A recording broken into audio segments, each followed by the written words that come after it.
Welcome to the Muck Grind Show playoff preview, muckandgrind.tv. I'm your host, Caleb Morgan. I've got two co-hosts today. Introduce yourselves. I'm Jeremy Northup.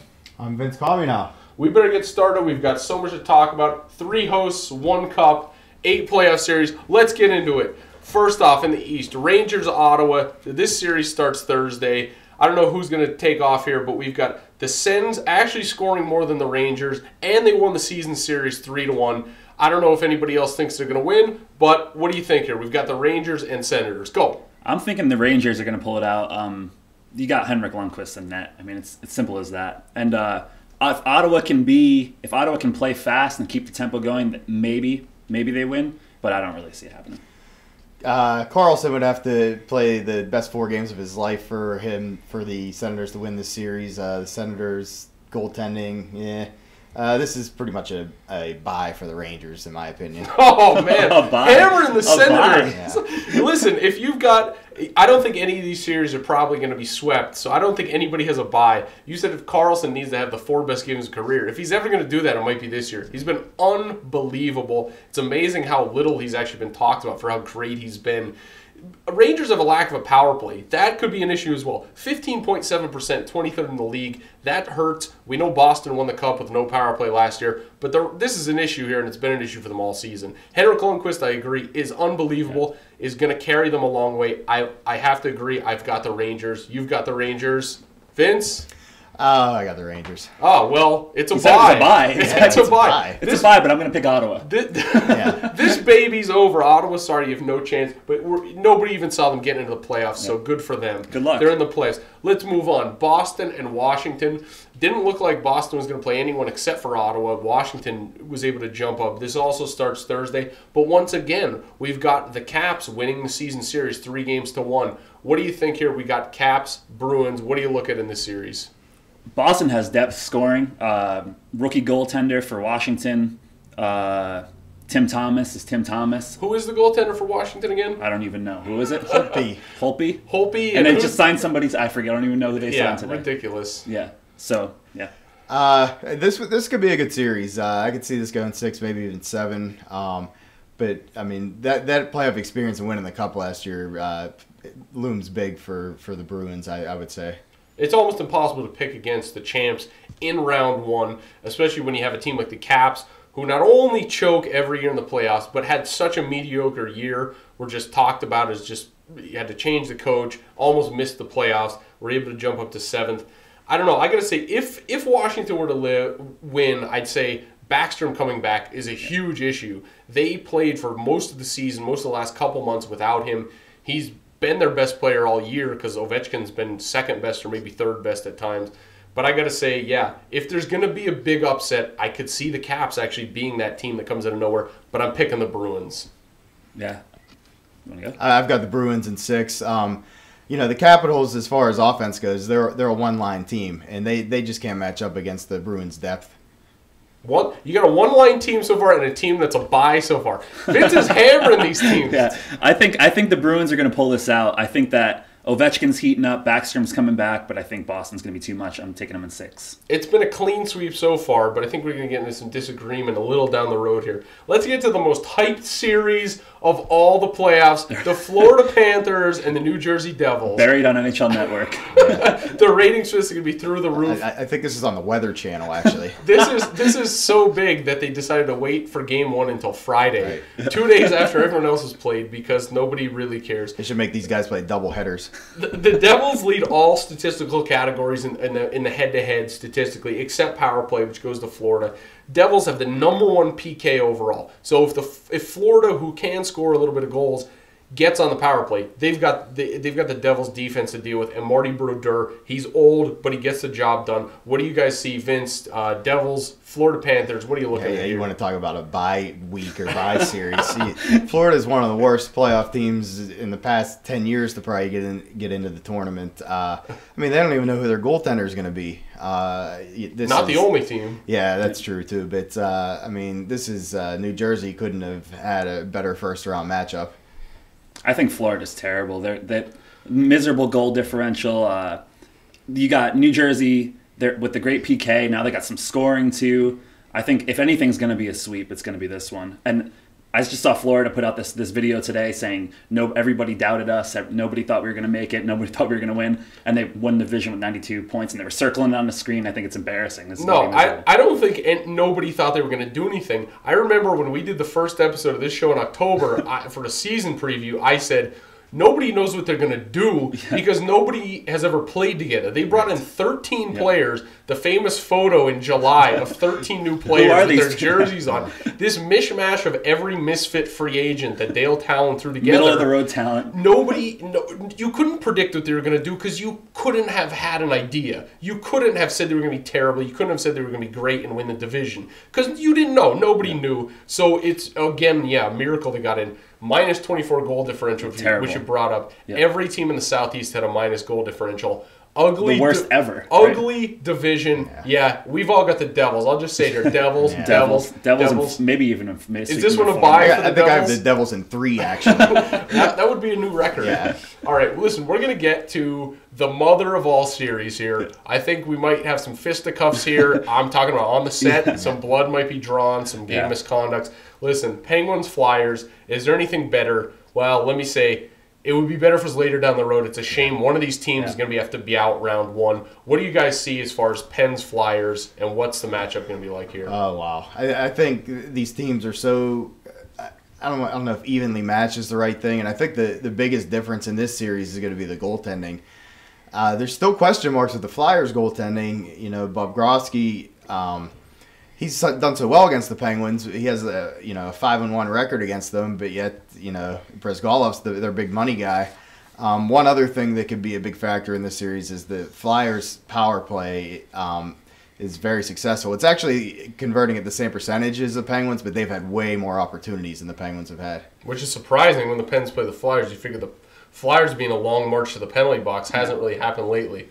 If Brizgalov plays well, this is going to... I mean, it's going to be a match anyway, but if Brizgalov plays the way he did in the beginning of the season, it's going to be a wrap. But Giroux on the power play, it looked great the last few times they played.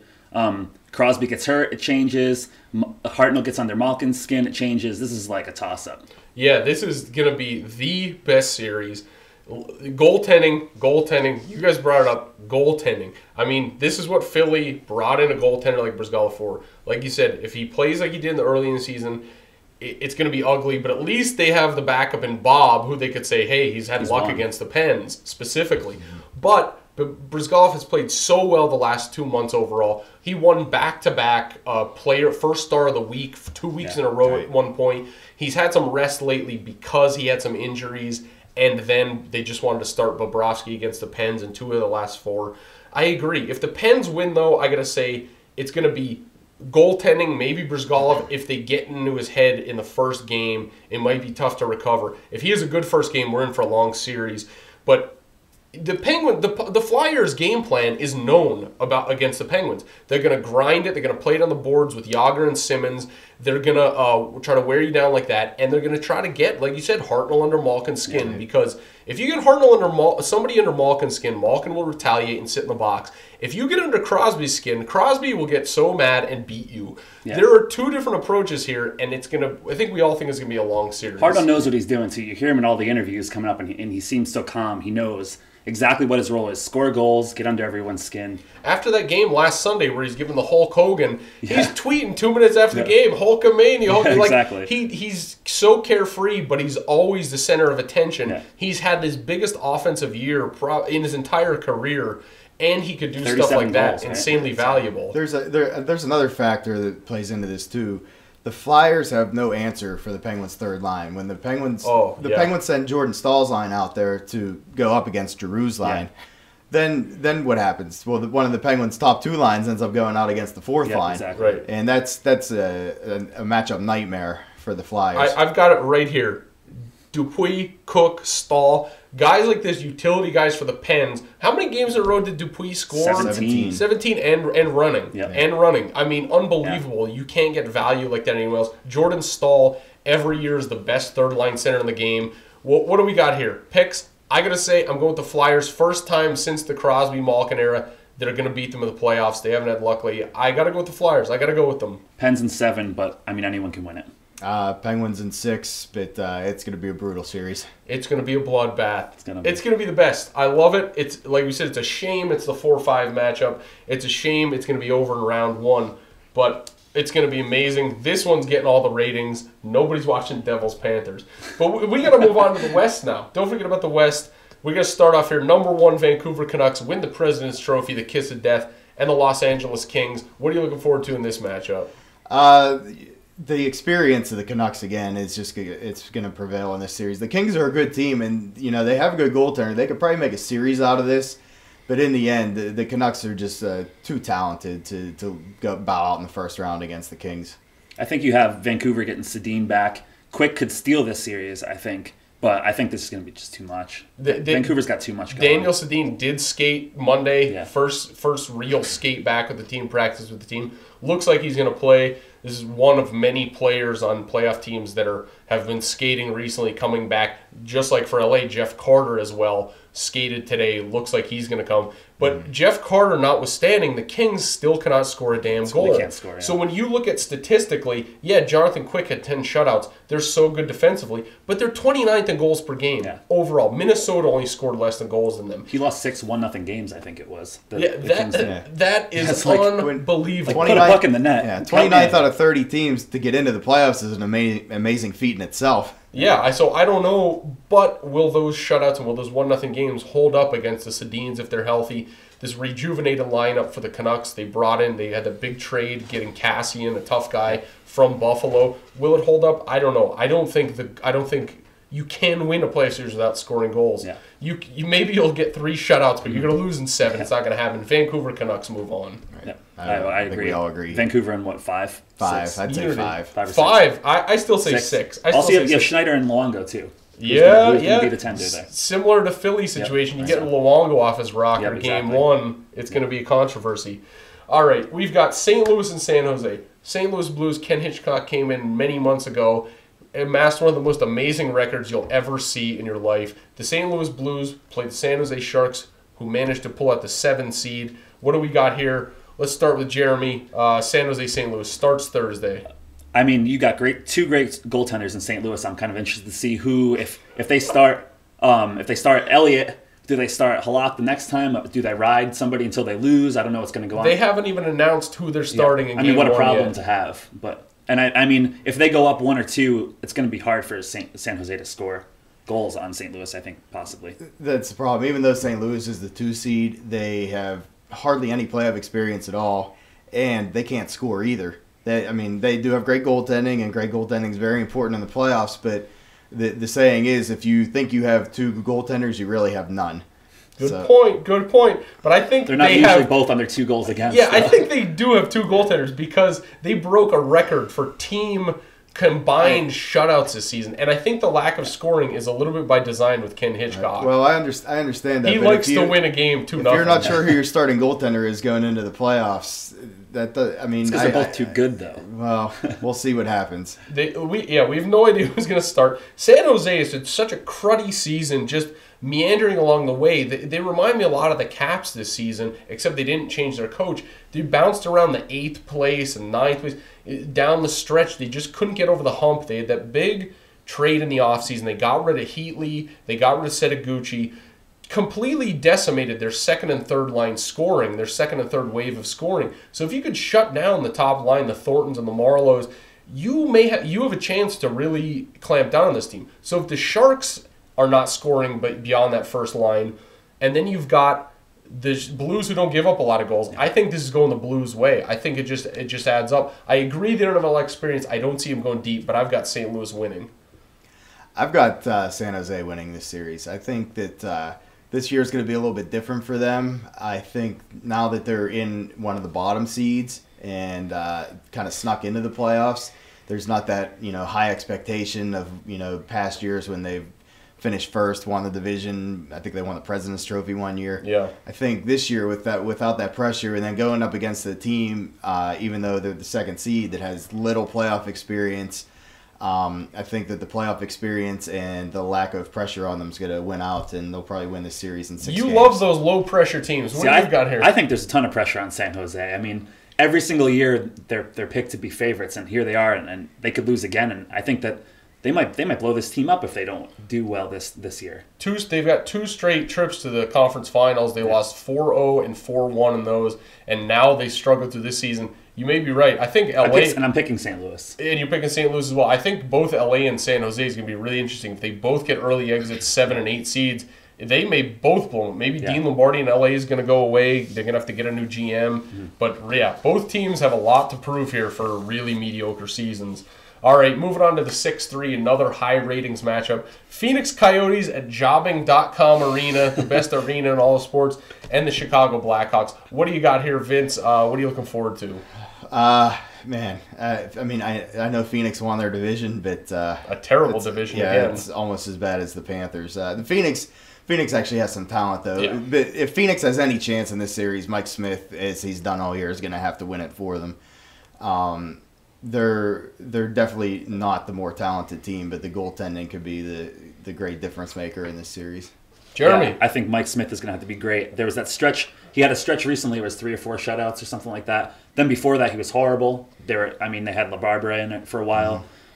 Jason LaBarbera. Don't hear that name too often on this show. And they might get Chicago might get Jonathan Taves back, which would be obviously a great boost. But this is one of the most interesting matchups to me in the whole entire playoffs. I think Mike Smith is great to watch. Radim Verbata is great to watch. Had an unbelievable year. Whitney, I mean, this is going to be a really fun matchup. Yeah, they lost to Detroit 2 years in a row, first round exits.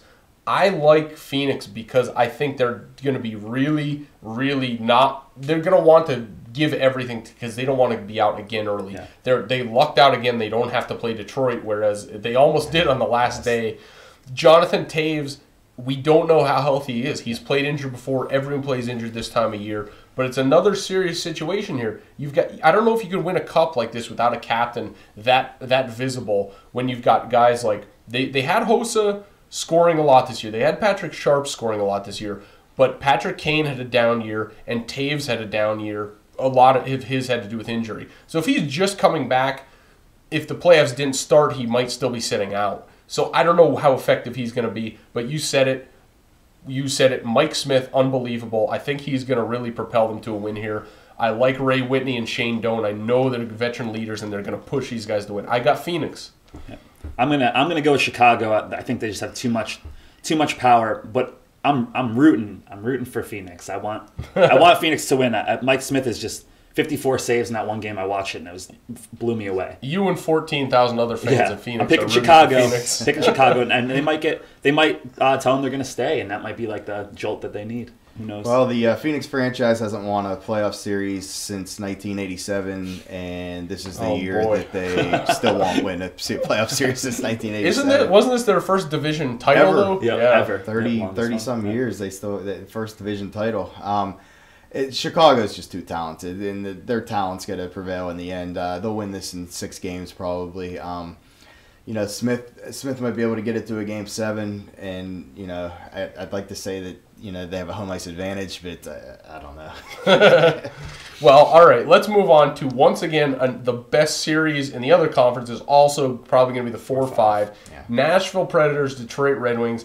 Nashville finally gets home ice. This also starts Wednesday night. Unfortunately, a half hour behind the Pens Flyers game, which makes me very angry because I want to watch both of these in their entirety. Picture. Yeah, I need like 4 TVs. All right, so what do we got here? Detroit and Nashville, big central rivals. Wow, this is an interesting series. This is kind of like it seems like we say this every year, but this might be Detroit's last hurrah.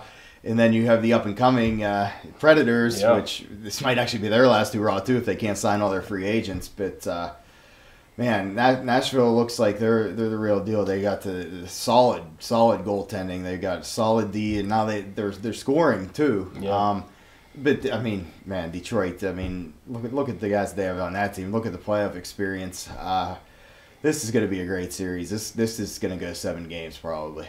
I hope it does. You got Nashville going from being excited to making it to the playoffs last year, and now this year they need to make it to the Cup. I mean, like they have great goaltending. I mean, great defense. Add Radulov, and I mean, this is a really good team. Detroit, a little banged up. It's gonna be a great series. This is second. Does it bother anyone at all for both of these teams that horrible March both of these teams have. Predators were 8-7 in March, bad. The Red Wings were 4-10 in March with 6 straight losses. They looked, like you said, injuries. Jimmy Howard was down. Lidstrom got hurt. I mean, they're getting Howard back, but how in tune is he? How rusty is he going to be? Right. We all know what the Preds have. They played cruddy down the stretch, but their last 3 games, I think they won 3 or 4 in a row. But, we've got numbers. The Wings are the best 5-5 team in the league, which a lot of people think is now the indicator better than power play success. The Wings are far and away the best 5-5 team in the league, and they don't go in the box. So the Preds not going to have a great chance to use their power play whatsoever. The other thing about this series is, regardless of who wins it, it plays well for either one of these teams because they're both staying within the central time zone. They're not starting a series off where Nashville's traveling to Vancouver or Detroit's traveling to San Jose. So that could bode well for either one of these teams if they win it, going in the second, third, fourth rounds even. There's going to be catfish on the ice in Nashville. Game 1, home ice. Detroit's terrible on the road. I was just about to say the same thing. I was going to say travel might matter because Detroit is horrible. They on the are road. terrible on the It was road. 17 and 21 and 3 or something. Ugly. Yeah. Ugly. So there's going to be catfish on the ice. Yeah. Game 1 and 2, if they could, imagine if they go up 2-0 in the series at home, Detroit's going to be on their heels in a position they're not used to being in round 1. Yeah. And with the injuries, we have to see how good Jimmy Howard plays. Yeah. If not, we might see Joey McDonald again or God knows who. Yeah. Ty Conklin. Ty Conklin. Yeah. All right, what do you got? Picks Detroit, Nashville. I've got Nashville in 7. They're finally going to show that they're the real deal here. Nashville in 7. They got to show they're the real deal now. I absolutely agree. Nashville Predators are going to get it done. Last year, they showed they could win a series. This year, they got to win a couple series. They got to go deep. I don't know if they'll go all the way, but I got to say, because of the Detroit's road woes, they got home ice. They all know. Weber knows. Weber's the captain. He's a captain I'd love to have leading my team. He's a beast. When he wants to win, he will just absolutely obliterate you in front of the net and pound you to the ice to win, and I think that's going to be the difference. We've got finals picks. We've made all our picks for the individual series. Finals picks. Who do you got matching up in the finals? I've got the Penguins and the Predators in the finals, and I've got the Penguins winning it in 6 games. I'm going to copy you, and I'm going to go with the Penguins and the Predators. Oh, and ugly. I think I'm going to pick 6 or 7 for the Penguins. Ugly. Wow, you guys are a great duo here, agreeing on everything. Listen, finals, here's where we agree. We both agree Nashville's going to go deep. We both agree the winner of the Flyers-Penguins series is going to go to the finals. I've got the Flyers winning that. I think, despite their issues against the Rangers and the Bruins, I think if they get past the Pens, it'll propel them. But I've got not Nashville. I've got Vancouver coming out of the West. Like you said, their experience from last year, you don't see a team lose in the Cup Finals and come back and win the President's Trophy too often. Yeah. It's rare a team repeats like the Pens did and Detroit did, going back-to-back finals. Right. The Canucks had a great season, proved a lot to me this year that they weren't as weak-minded, and maybe they've learned from last year in the finals. So, Pens, Preds, yep. Flyers, Canucks. It's going to be a great. Who got to win? It's going to be. Who's going to win? Who's going to win it? The Flyers aren't going to win the Cup. Vancouver. Vancouver's going to win. Of course they are. Well, they riot again. Yeah. Listen, we'll be back next week. We're going to have more shows coming up. MuckandGrind.tv. 4 or 5 matchups. We all love it. Most exciting time of the year. Join us here. We'll be back for Vince Communal, Jeremy Northrup. I'm Caleb Morgan. Thanks for joining us.